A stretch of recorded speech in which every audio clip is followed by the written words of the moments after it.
Kasngettanu yoom si dubbannee ta Profeesara Kuttanii. Dhaabbadhu gaafin gaafachuu fedha dhaabbadhu adeera wakti takka. Wanni jechuu fedhe namni tokko itti gaafatamummaa nama biraa fudhachuu ni danda'a akka seera rabbiitii fi akka seera ilma namaatti.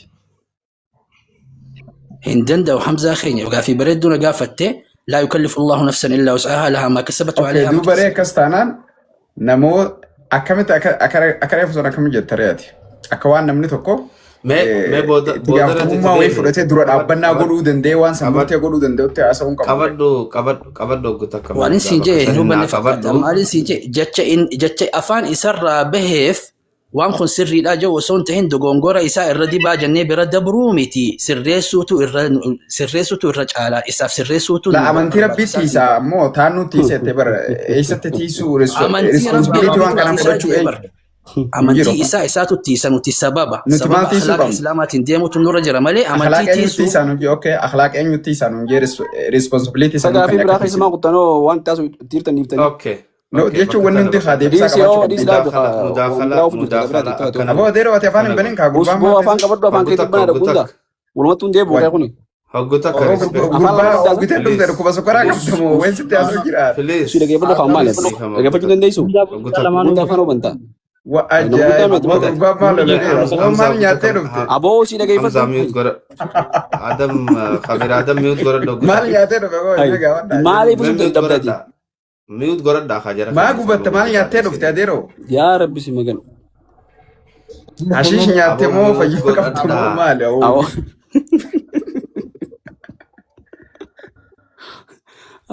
godha khasa miut godha khagota difama intentioniin tu dhifneef kararraa baasu jira Ustaaz Hamzaa reefuu jettee turte wanni dhufneefi nama amantaa keenya xiqqeesse bifa kamiin tiriit goonaa ajjeesaa qalaa hin jiru waan inni goone nuti hin goonu namichi kun beekaa ja'us wallaalaa ja'us tartiibaan amantaan nu fardiidha wanni kun sirriidha miti jennee yoo dhufne malli kun bareedaadha kajuujan waltaaneeti dhufne malee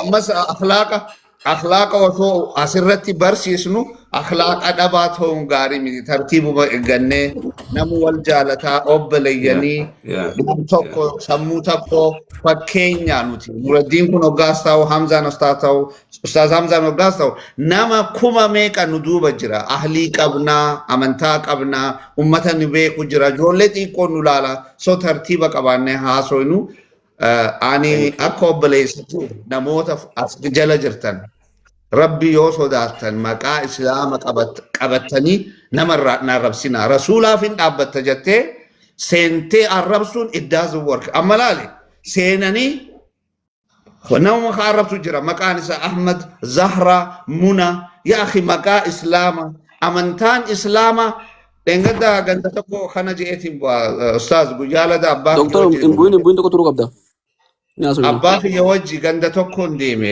bizinasa ummanni islaamaa mudawwar fuulli isaanii nama laa yaa akhi amantaan islaamaa akkanaa mitiin jeen doktor akkamiin beeyte akkana majjees deeman gaan anis ilaalu akkamiin beeyte doktor ilaaltee jiran anarraa ati gammachuu arguu qabda anuma kana gartee yeroo takka anuma kana gartee ustaaz gammaduu qabda amantaan islaamaa reflection akkasidha malee التبسم في وجه أخيك صدقة سيكتين ملالون صدقة يا وقان عن إسلامة وقاربو سكينة نخيسة جراتو قلبي انت يلال مطمئنة تاتي ترانكوليتي أمنتان كنابر مجاك نما أجيس مجرمة تاتي أني محمد حمزة خالد تهون بالله عليك ربي هاسودا من جزاكم الله خير Thank you, doctor. Ahmad Hussein bagana gyan dufte, Darara bagana gyan dufte, Adam bagana gyan dufte. Me enyu finkan nadiro Darara fi wa enyu duro fi Ahmad Hussein. Welcome Ahmad. Welcome. Assalamualaikum warahmatullahi wabarakatuh. Waalaikum salam warahmatullahi wabarakatuh. Baga jiraatanii Sejal qaba waan amma kaastan kan irratti yaada gabaabaa man qaba yaadni koo yaadda keessan irraa adda miti. Dr. Gammachuuni Nabiyyi Muhammad arrabsee isa jedhu an akka dhuunfaa kootti viidiyoo sana dhaggeeffattaniittu isin garuu viidiyoo qacalla dhaggeeffanne ammallee dhaggeeffanne. Sun sa'aatii tokkoof daqiiqaa 25 dhaggeeffattanii viidiyoo sana guutuusaa. La viidiyoo daqiiqaa muraasa ammoo guutuu isaa topic nirra single chaab shirra boleessa khas jala jirtu. Topic Jamal ni galta abshir. Topic nirra sau jiru waa'ee gartee akka Jamal Dani galchi ustaz. Please Hamza please. Ittoo fi Ahmad. Galatoomi. Dhaggeeffattamoo dhaggeeffannee Hamza ustaaz deebisiif gaafii inni gaafatan guutuu dhaggeeffatanii viidiyoo guutuu asirratti hanga tokko dhaggeeffanne garuu qabiyyeen viidiyoodhaan nu galte. Alakki guutuun dhaggeeffannee isin viidiyoo guutuun dhaggeeffanne viidiyoon dheeraadha. Hangana qofatti hin dhaabne itti oofee doktorri hedduu haasa'e waa'ee amtiitu jechuudha. Viidiyoo sana dhaggeeffachuu qabdan doktorri jiyyoo taateef. Namoonni guutuu isaan dhaggeeffanne viidiyoo bakki isin irraa dhaggeeffattan Mo'aa TV kan jedhu TV warra Pheenxee tokko irratti haasa'e ani guutuu isaa dhaggeeffadheera. Viidiyoo Dr. Gammachuu jechuudha. Viidiyoo Dr. Gammachuu keessaa arrabni jira. Barumsi jira.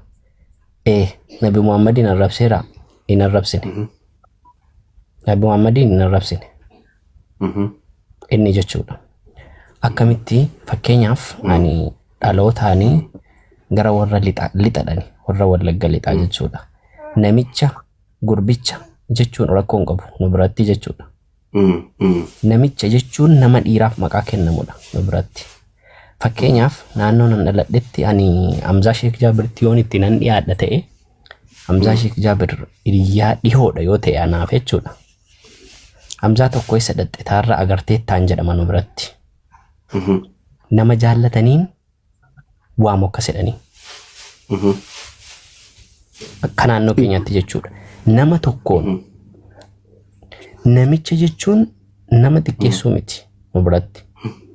Namicha gaafa jedhamu namichi Muhammad jedhanii kan gosti isaa Qureeshii inni immoo Makkaadha nabiyyiidha kan jedhan. Kan nabiyyiidha inni nabiyyiif hin jedhu san jee. Jedhanidha. Kan inni jedhe jechuudha. Bakka sanatti inni hin xinneessine.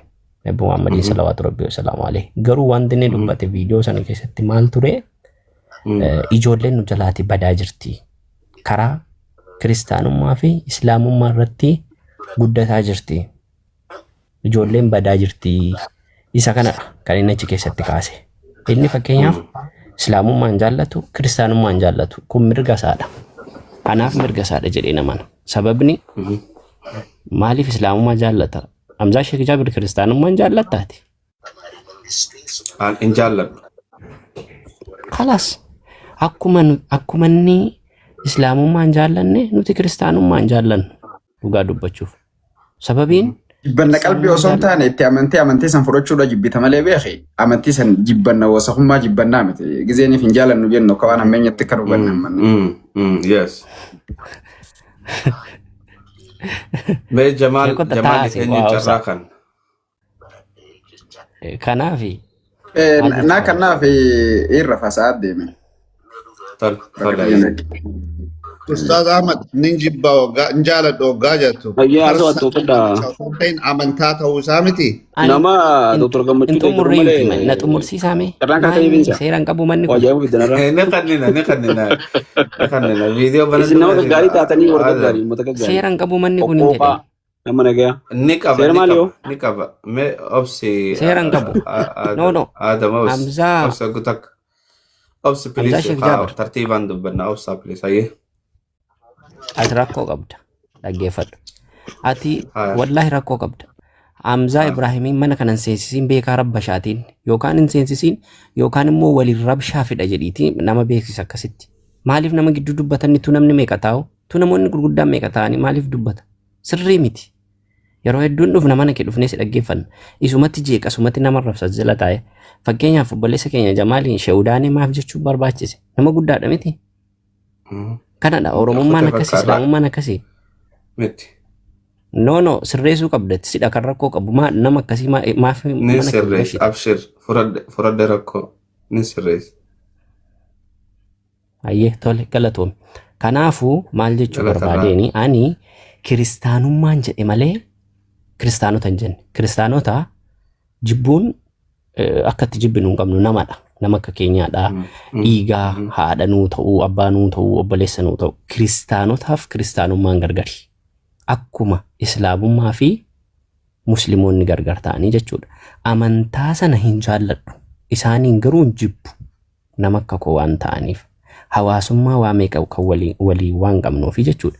Waan Dooktar Gammachuu bakka sana miti bakki ciramee ba'u namoonni viidiyoo Dooktar Gammachuu murtanii baasanii islaamummaa irratti ijoolleen guddataa jirti nu jalaatii waan hin taane barsiisaa jiru kiristaanummaa irratti guddataa jirti isa sanadha kan muramee ba'uu qabu ture silaa malee kanayyuu miti waan jedhu yaada qaban akka dhuunfaa kotti. Viidiyoo sana guutuu isaa dhaggeeffadheera. Barumsa ajaa'ibaa barsiiseera. Barumsa islaamummaa fakkaatu tokko namni hin dhaggeeffanne malee maal jedhee kanaaf viidiyoo guutuu isaa dhaggeeffattaniittu jedhe abbaa kootiin waaqa Oromoo kanaa waaqa na agarsiisi jedheen gaafadhe guyyaa tokko jedheen jennaan badasi jedheen na ifate abbaan godhe na ifatee nan dhiise ji'a lama moo ji'a tokko booda ituu waliin deemnu mixii deemtu tokko argee jedhe argee kottu dheena waamedhe mixii kana nagartaan naan eekko nan argaa jedhe isheenoo si agartii jennaan waan na agartu natti fakkaatu na jedhee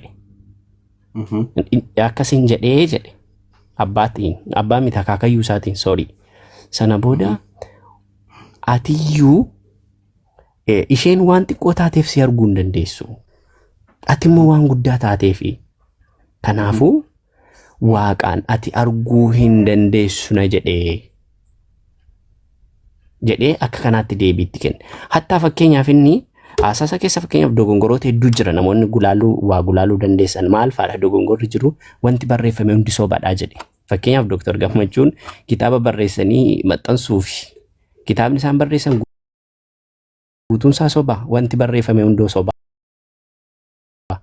fakkeenyaaf wangeelli sobaadhaa jedhenni quraanallee maqaan noone sababiin isaan barreeffame waan ta'eef waan sobaadha waan ittiin ijoollee keenya balleessanii waan ittiin ijoollee kashlabbee nu jalaa godhanii ijoollee nu jalaatii Duriyomsanidha. Video makana kaisa je. Video mana je. Video lagi banyak guys. Enna wangeella akkasidha jedhe inni jechuudha. Enna Kiristaan kan keessanoo konseptiin keessan maa inni barreeffamee jira amantiin keessan kuni waan irratti barreeffame wayii qabaannaan waan barreeffame hundi sobaadha jedhe. Wanti barreeffame soba erga ta'eeti Dooktar Gammachuun baratanii barnootaanidha kan isaan sadarkaa sanarra ga'anii waan isaan barataa turan soba waan isaan kitaaba isaan ganaa gara fuulduraatti barreessanii eebbisiisuuf deeman sunoo soba tokko isa kana inni biraan immoo maal jedhanii waaqni Oromoo namoota biraaf waaqa ta'uu hin danda'uudhani. Dhageessanii dogongoroota hedduu keessa jira isa dhugaan sin jedha dogongoroota hedduu. Dogongoroota hedduu kan akkam akkamiiti keessa jira. Waaqni Oromoo waaqa ta'uu hin danda'u yoo ta'e namoota biraa fi waaqa waa looguudhayyuuti jechuun hin danda'amu. Isa kanaaf xiqqoo ishee illee warroonni gaazexeessituun waa looguu gaa'etu naaf hin galle afaan naa galchime akka naa galu. Looguu jechuun Dooktar isin adda baasaa looguu kana afaan ani hin beeku hiika biraan beeku looguu jechuun afaan arabaatiin adda qoodu nama تصنيف استاذ حمزه انا ما ادان تصنيف اقولوا siigalee Oromoof malee fakkeenyaaf Hamzaan Amaara yoo ta'e Hamzaatiin hin laallatu Tigiree dhoo ta'e isa ilaallatu waaqni Oromoo jechuudha jechuun kun amma kanaatti nama gadi bu'eedha dhugaa dubbachuuf jechuudha. Waaqni keenya sabni isaa keenya. Maal beedaree gaafa dhugaa. Kanaafuu Okay. Ilaa ammas immoo xiqqoo ishee dulloomeera beektu dhugaa dubbachuu fi This, waan why is tuffaa sirraa Hasan mul'atti. saying this, why is Hasan Tole saying galatooma. why is Hasan saying yaadni kee nu galee jira bakka gee fikrante wasalat yani dubbiin tee nu galte guututti galatoomi wanni ati jette akkaataan ati itti gartu inumaatu badii amma isin gartan tanaa miti badii biraatiin arkee jechaa jirta maali odina hulbata san biddeenatti naanaqiiti ni nyaadha akkasitti waan biraatiin arkee jechaa jira ammoo Ahmad an wanni ati arkuu dhabde san fakkeenyaaf amma viidiyoolee isaa keessatti waan ati jette namticha hoggaaju viidiyoo hedduu keessatti hin arge namticha hoggaa fayyadamu ammoo akkasuma wajjillee namtichi nabii fi jedhu isa Muhammad jedhaniin jedhu jechi kuni wanni niin irraa arku haanillee fayyadamu garuu ammoo akka islaamatti hoggaa laallu jechi kun disrespecti ammoo aaxifaadhaan butamuudhaan laaluu osoo hin ta'in akhlaaqa nabiitii yoo laalle sirreessuu dandeenya. Jechuma kanaawu akhlaaqa nabi Muhammadii yoo laalle sirreessuu dandeenya. Yoo immoo akhlaaqa keenyaan laalle ajjeesi sayfii fudhu dhagaa fuula keessatti gadhiis bashak godhe lim dhaayi buul yoo kan jennu taate kun akhlaaqaa miti waan kanaan